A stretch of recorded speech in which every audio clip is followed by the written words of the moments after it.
نعم عبد الله وأخو العشيرة خالد بن الوليد وسيف من سيوف الله سله عز وجل على الكفار والمنافقين۔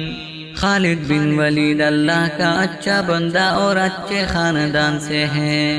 اللہ کی تلواروں میں سے ایک تلوار ہے جو اس نے کافروں اور منافقوں پر سونپی ہے۔ پلیز ہمارے اس چینل کو سبسکرائب کریں اور گھنٹی کی نشان پر کلک کریں تاکہ ہر آنے والی ویڈیو کی نوٹیفیکیشن سب سے پہلے آپ تک پہنچے، اور اپنے دوستوں کے ساتھ شیئر کریں تاکہ ہر کوئی اسلامی تاریخ سے آگاہ رہیں۔ شکریہ۔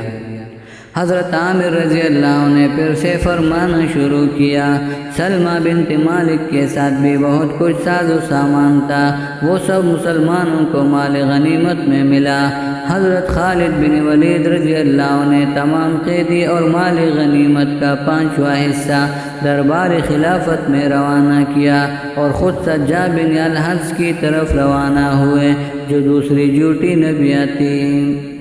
سجاد بن الحظ نہایت حسین تھی، وہ شاعر بھی تھی اور اس کا کلام فصیح و بلیغ ہوتا تھا۔ اس کی آواز میں ایسی شیرینی تھی کہ جب وہ گفتگو کرتی تو سننے والوں کو بڑا کیف آتا، اسے جو دیکھتا تو اس کا دیوانہ بن جاتا۔ اس نے جب حضرت محمد صلی اللہ علیہ وسلم کا اقتدار و جاہ و جلال دیکھا تو اس کے دماغ میں بھی نبیہ بن جانے کا خیال پیدا ہوا۔ چنانچہ ان سے پہلے تو اپنے قبیلہ کے سرکردہ لوگوں کو اپنے دام حسن میں پسایا۔ جب دیکھا کہ بڑے بڑے معزز اور رئیس لوگ ان کے اشاروں پر دوڑنے لگے ہیں تو اس نے نبوت کا دعویٰ کر دیا۔ سجا قبیلہ تغلب سے تھی، یہ قبیلہ قریش کی ٹکر کا تھا۔ اس قبیلہ میں حزیل عمران بڑا معزز و با اثر تھا۔ سجا نے سب سے پہلے اسی کو تبلیغ کی، وہ اس کی چشم فسوس کا شکار ہو کر اس کا حلقہ بگوش ہو گیا۔ اب سجا کی خوشی حزیل کی خوشی تھی، وہ اسے خوش کرنے کے لیے خود بھی تبلیغ کرنے لگا۔ نتیجہ یہ ہوا کہ سارا قبیلہ تغلب سجا کا فرمان بردار ہو گئے۔ اب سجا نے دوسرے قبائل کو تانکا، چنانچہ قبیلہ بنی شیبان اور قبیلہ بنی تمر میں گئے۔ ان دونوں قبائل کے سرداروں کو اس نے بلا کر گفتگو کی، وہ اس قدر شیریں ادا، خوش آواز اور خوش گفتار تھی، جو کوئی اس سے ایک مرتبہ بات کر لیتا تھا اس کا دیوانہ ہو جاتا تھا۔ دراصل ہی اس کے بڑے ہوئے حسن کی کار فرمائی تھی، چنانچہ اس نے بنی شیبان کے سردار سلیل بن قیس اور بنی تمر کے سردار عقبہ بن بلیل کو اپنا فرمان بردار بنا لیا۔ ان دونوں نے کوشش کر کے اپنے اپنے قبیلے کو سجا کا مطیع و فرمان بردار بنا دیا۔ اس نے اس عرصے میں سنا کہ حضور اکرم صلی اللہ علیہ وسلم نے وصال فرمایا۔ اس کے دل میں یہ خیال پیدا ہوا کہ مدینہ پر چڑھائی کر کے اسے فتح کر لینا چاہیے۔ چنانچہ وہ 4000 سواروں کا رسالہ لے کر مدینہ کی طرف روانہ ہوئی۔ ابھی چند ہی منزلیں طے کی تھیں کہ اس نے حضرت خالد بن ولید رضی اللہ کے اپنی طرف آنے کی خبر سنی، چونکہ وہ ان کی شجاعت و دلیری سے بخوبی واقف تھی، اسی لیے وہ بڑی غم میں مبتلا و متذبذب ہوئی۔ سجا کو یہ بھی خوف ہوا کہ امامہ میں مسلمہ کذاب نے نبوت کا دعویٰ کر رکھا ہے، کہیں وہ بھی ان کے اوپر حملہ نہ کر دے۔ چنانچہ یہ تجویز سوچی کہ پہلے مسلمہ کے خطرہ کو دور کر دیں تاکہ اس کی طرف سے کوئی اندیشہ نہ رہے، لیکن وہ مدینہ پر حملہ کرنے کا اعلان کر چکی تھی کہ وہ خود اپنے حکم سے بجائے مدینہ کے یمامہ پر لشکر کشی کر دیں۔ عورت نہایت چالاک تھی، نہ اس نے اس کے متعلق کسی سے کچھ مشورہ لیا، نہ کوئی تذکرہ کیا، بلکہ رات کو کچھ فقرے موضوع کیے اور صبح کو اپنے پیروں سے کہا، رات مجھ پر وحی نازل ہوئی ہے کہ مدینہ پر حملہ کرنے سے پہلے یمامہ پر یورش کر کے مسلمہ کا مقابلہ کیا جائے۔ بعض لوگوں نے دریافت کیا کیا یہ خدا کا حکم ہے؟ سجاد نے جواب دیا ہاں یہ خدا کا حکم ہے۔ لوگوں نے کہا تب ہم اطاعت کرتے ہیں۔ چنانچہ وہ لشکر لے کر یمامہ کی طرف بڑھی۔ مسلمہ کذاب کو جب اس کے حملہ آور ہونے کی اطلاع ہوئی تو وہ بہت گھبرایا۔ اگرچہ مسلمہ کے پاس کافی لشکر تھا مگر اس نے سنا تھا کہ سجا ایسی خوبصورت عورت ہے کہ جو اسے ایک نظر دیکھ لیتا ہمیشہ ہمیشہ کے لیے اس کا غلام بے دام بن جاتا ہے۔ اسے اندیشہ ہوا کہ اس کے فرمان بردار اس کے دام حسن میں گرفتار ہو کر اس سے بغاوت نہ کر جائیں، لیکن مسلمہ کذاب تھا، نہایت چالاک اور بڑا فریبی۔ وہ ایک عورت سے کیا ہار مانتا۔ اس نے تیاری شروع کر دی اور فوجیں بھرتی کرنے لگا۔ اسی وقت اسے معلوم ہوا کہ خلیفہ اول حضرت ابوبکر صدیق رضی اللہ نے حضرت اکرمہ رضی اللہ بن ابو جہل اور شرجیل بن حسنہ رضی اللہ کو اسلامی لشکر دے کر یمامہ پر حملہ کرنے بھیجا ہے۔ اب اسے بڑا فکر ہوا۔ یہ بات درست تھی۔ حضرت ابوبکر صدیق رضی اللہ نے مسلمہ کذاب کی سرکوبی کے لیے حضرت اکرمہ رضی اللہ اور حضرت شرجیل رضی اللہ کو روانہ کیا تھا۔ یہ دونوں معزز سالار یمامہ سے کچھ فاصلے پر تھے، لیکن چونکہ وہ تبلیغ کرتے ہوئے آ رہے تھے اس لیے ان کے جل آنے کی توقع نہ تھی۔ ادھر سجا یمامہ کے قریب پہنچ گئی تھی۔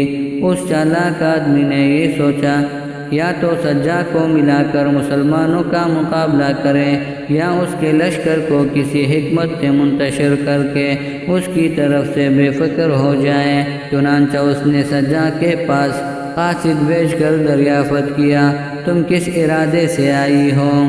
سجا نے قاصد کو جواب دے کر لوٹایا میں مدینہ پر حملہ کے ارادے سے جا رہی تھی کہ مجھ پر وحی نازل ہوئی کہ پہلے مسلمہ سے مقابلہ کیا جائے۔ مسلمہ سم گیا لیکن اس نے قسمت آزمائی کرنے کا تیہ کر لیا۔ چنانچہ فوراً پھر قاصد بھیج کر یہ پیغام دیا مجھ پر وحی نازل ہوئی کہ تم بھی نبی ہو، تم سے مصالحت کرنا ہی مناسب ہے۔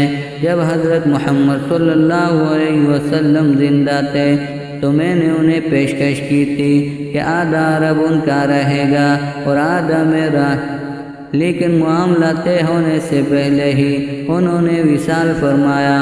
اب اگر تم سے مصالحت پر آمادہ ہو تو میں آدھا ملک عرب تمہیں دے دوں گا، اگر تمہیں منظور ہو تو شرائط طے کرنے کے لیے تنہا میرے پاس آ جاؤ۔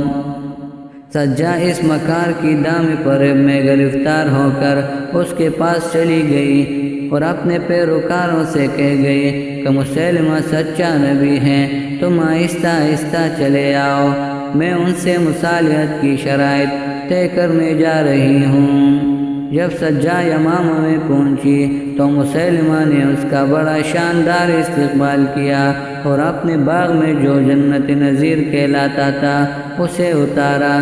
اس کے لیے کئی شاندار خیمے نصب کر کے شاہانہ طریقے پر انہیں آراستہ کر دیا۔ سجا اس شان و شوکت کو دیکھ کر حیران رہ گئی۔ اگلے روز اس کا لشکر بھی آ گیا جو قلعہ سے ذرا فاصلے پر خیمہ زن ہو گیا۔ جس روز سجا کا لشکر آ کر مقیم ہوا اس روز مسلمہ کذاب بھی سجا سے ملنے آیا۔ مسلمہ بھی خوبصورت نوجوان تھا، اس سے پہلے دونوں نے ایک دوسرے کو نہ دیکھا تھا، اب جو دیکھا تو ایک دوسرے کی طرف کھینچ گئے۔ دونوں کی آنکھوں میں سرور و مستی چھا گئی۔ دونوں جھوٹے اور مکار تھے، دونوں خواہش نفس کا شکار ہو گئے۔ معاملات نبوت تو پڑے ہی رہ گئے، محبت کی منزلیں طے ہونے لگے۔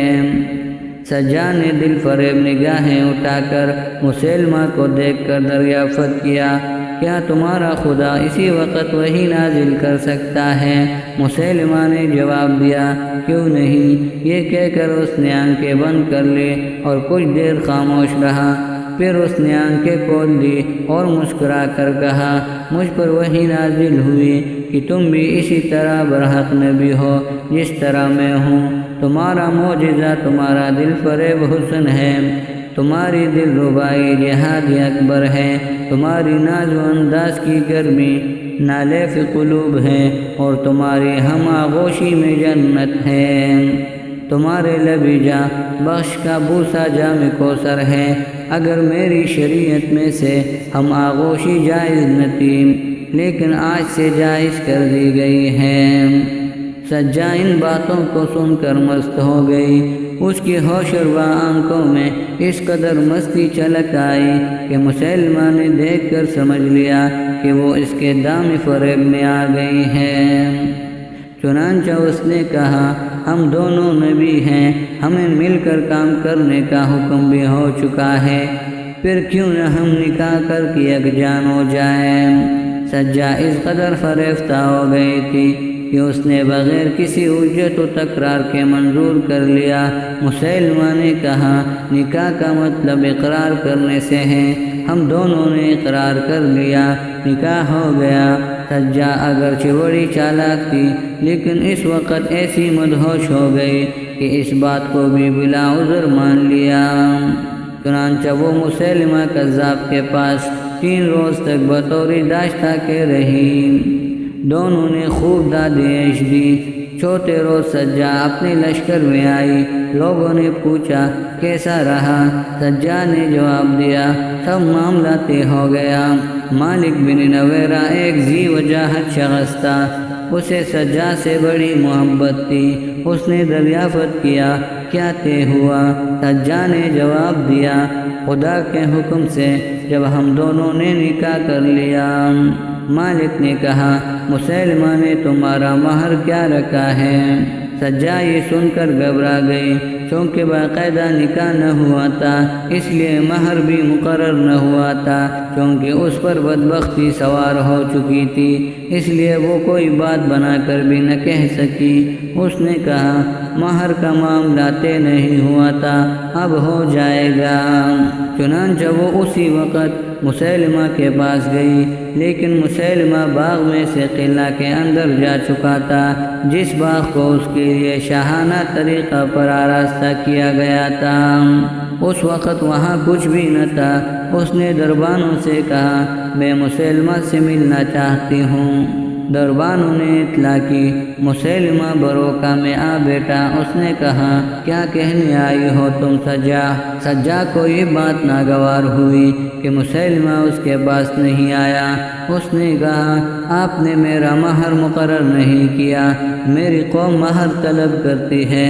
مسیلمہ نے کہا تمہاری قوم بڑی احمق ہے، نبیوں کے نکاح میں مہر نہیں ہوا کرتا، چونکہ تمہاری قوم کو مہر لینے پر اصرار ہے، اس لیے اپنے مؤذن سے کہو کہ وہ اعلان کر دے کہ میں نے عشاء اور فجر کی نماز تمہارے مہر میں معاف کر دی۔ اور چونکہ دولتی دنیا سے مہر کا واسطہ نہیں ہوتا، اس لیے آدھی کھجور مہر مقرر کر دیا گیا ہے، اور لو یہ مہر اپنی قوم کو دے دو۔ اس وقت مسیلمہ کھجوریں کھا رہا تھا، اس نے آدھی کھجور سجا کی طرف پھینک دی۔ اب سجا کی آنکھیں کھلی، وہ سمجھی کہ دھوکہ دے کر اس کے گوہر عصمت کو بے آب کیا گیا ہے۔ وہ پریشان حال واپس آئی اور مسیلمہ کی گفتگو سے لوگوں کو اطلاع دی، چونکہ تمام سرکردہ لوگ اس کے فدائی تھے، وہ اس کے بے عصمت ہو جانے سے بددل ہو گئے۔ مالک بن نویرہ نے کہا یہ عورت نہایت ہی ہنگامہ پرور، بندہ نفس اور مفسدہ پرداز نکلی، بلا وجہ لوگوں کے سر کٹواتی ہے اور خود مزے اڑاتی ہے۔ اس کے ہم معاون تھے، اسے ہم سے پوچھ کر نکاح کرنا چاہیے تھا، یہ خود بھی ذلیل ہوئی اور ہمیں بھی ذلیل کرایا، میں تو اس کے ساتھ چھوڑ کر جاتا ہوں۔